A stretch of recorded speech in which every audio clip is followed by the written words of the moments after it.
Setelah berpulang Penisepuh penyebut, politik itu suci.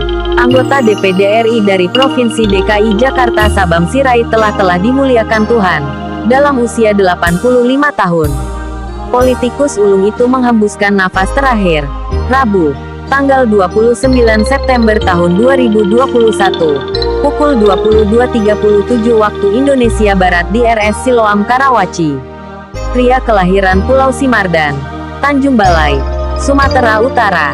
Tanggal 13 Oktober tahun 1936 ini adalah peraih penghargaan Bintang Mahaputra Utama.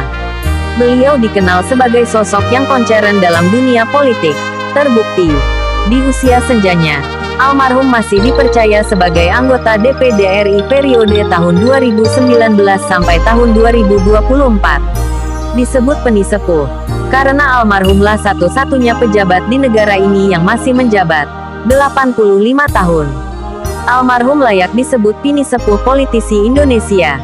Dia sudah berpolitik di 7 era kepemimpinan nasional, sejak era Soekarno hingga era Joko Widodo. Saya beberapa kali bertemu, wawancara dengan almarhum, tahun 2018, ketika saya menulis biografi 80 tahun Irhumuntar Lumban Gaol. Saya mewawancarai. Hasil wawancara jadi kata sambutannya di buku tersebut. Dia menyebut, "Saya ini HKBP Tulen. Saya tak pernah mengundurkan diri dari HKBP," ujarnya kepadanya. Ucapan itu saya kira karena dia merasa HKBP tak pernah meminta gagasan pemikirannya lagi. Inilah wawancara yang kemudian pengantarnya di buku Irhumuntar Lumban Gaol berjudul, "Hidupku Ini Adalah Anugerah. Kami Mengabdi Bagi Bangsa." Sabam Sirait. Saya lahir dan besar di Pematang Siantar, sebenarnya di Asahan. SD waktu itu disebut SR sampai SMP di Pematang Siantar. Lalu, saat SMA di Kota Medan. Kemudian dari sana ke Jakarta untuk kuliah. Tahun 50-an saya ke Jakarta, cita-cita waktu itu ke Universitas Indonesia karena sudah sering baca beritanya di koran. Di Jakarta tujuan pertama saya adalah rumah ama muda saya, Letjen Purn TB Simatupang. Padahal, saat itu saya datang tak memberitahu terlebih dahulu kepadanya. Beliau sangat ramah dan memberi nasihat untuk berjuang di Jakarta. Rumah beliau waktu itu di kawasan Monas, bekas rumah pejabat militer Belanda. Selama tinggal di sana saya sering mendengar tokoh-tokoh besar yang datang ke rumahnya untuk berdiskusi atau meminta nasihat. Oleh karena itu, saya sering-sering mendengar perbincangan mereka, bahkan sering diajak untuk berbincang-bincang, dan diperkenalkan para tokoh tersebut. Salah satunya Yohanes Laimena, di kemudian hari menjadi ketua saya di Parkindo. Sesekali menyajikan minum para tamu. Belakangan rumah TB Simatupang itu diambil alih pemerintah menjadi bagian parkir Masjid Istiqlal. Oleh pemerintah ketika itu memberi rumah pengganti di Jalan Dipanegoro. Tetapi, menyusul kepindahan TB Simatupang, saya telah kuliah di Fakultas Hukum Universitas Indonesia, dan tinggal di asrama mahasiswa di Jalan Pegangsaan Timur. Jika mengingat kebaikan TB Simatupang, saya kira teman-teman sebantaran saya yang datang ke Jakarta di periode tahun 50-an pasti mengalami hal yang sama, tumpangan dari keluarga. Saat itu orang Batak di Jakarta masih hitungan jari. Saat mahasiswa, saya aktif di berbagai organisasi kemahasiswaan, termasuk aktif di Gerakan Mahasiswa Kristen Indonesia, GMKI, di Jakarta, dan pergerakan di organisasi mahasiswa waktu itu dinamis.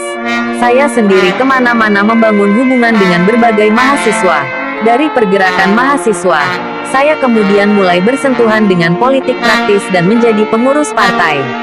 Ketika itu aktif di Partai Kristen Indonesia, Parkindo, baru belakangan menjadi sekjen. Sayalah yang menandatangani meleburnya Parkindo dengan beberapa partai menjadi satu dalam Partai Demokrasi Indonesia. Berfusi dengan beberapa partai yaitu Partai Nasional Indonesia (PNI), Partai Musyawarah Rakyat Banyak, Partai Murba, Ikatan Pendukung Kemerdekaan Indonesia (IPKI), dan Partai Katolik. Ketika itu saya juga menjadi Sekretaris Jenderal. Karir saya menjadi politisi dari DPRD, kemudian menjadi anggota DPR RI hingga 26 tahun. Sementara di Jakarta saya bergereja di HKBP. Bapak saya di Pematang Siantar adalah salah satu ruas HKBP yang sangat fanatik dengan HKBP. Saya sendiri terdaftar di HKBP Kernolong sebagai jemaat. Sebagai warga HKBP saya pertama kenal Humuntar Lumban Gaol ketika dia menjadi panitia jubilem 125 tahun HKBP. Bukan ketika mahasiswa ketika kuliah di UGM. Saya dengar dia anggota GMKI Yogyakarta. Jadi, di masa itu nama Humuntar Lumban Gaol dikenal sebagai salah satu anggota jemaat HKBP yang berhasil, pejabat di pusat. Saya pribadi memang tak pernah menjadi panitia atau tak pernah diminta menjadi panitia di HKBP. Saya kira di masa itulah nama Humuntar menjadi tersohor sebagai seorang putera Batak yang berhasil. Apalagi waktu itu berhasil mengundang Soeharto ke Tarutung untuk mengikuti puncak jubilem 125 tahun HKBP. Dan dia sering diwawancara di media dan TVRI waktu itu. Belum lagi menjadi salah satu orang yang bekerja di lingkaran terdekat Soeharto. Sebenarnya, soal Soeharto, saya juga dekat dengan Soeharto. Beberapa kali berbincang dan akrab. Tetapi, soal ideologi politik, kami berbeda. Di masa Soeharto saya 2 kali ditangkap. Entah alasan apa waktu itu, tetapi kemudian dibebaskan. Barangkali saya dianggap orang yang selalu melawan pemerintah masa itu. Memang saya mengambil jarak dengan pemerintah. Bahkan tak mau menjadi pegawai negeri. Hanya satu cerita.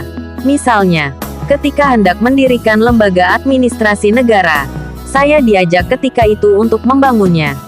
Tetapi, yang saya katakan waktu itu bahwa saya bisa terlibat. Tetapi, dengan syarat, jika lembaga itu sudah jadi, saya harus berhenti. Padahal, dijanjikan untuk menjadi sekjen di lembaga tersebut. Namun, dengan kokoh saya katakan, cukup saya hanya ikut membangun. Tetapi, itulah pilihan saya, tak mau. Sedangkan saudara Humuntar mengabdi untuk bangsa ini lewat kariernya sebagai pegawai negeri hingga kemudian puncak kariernya menjadi Irjen Bank.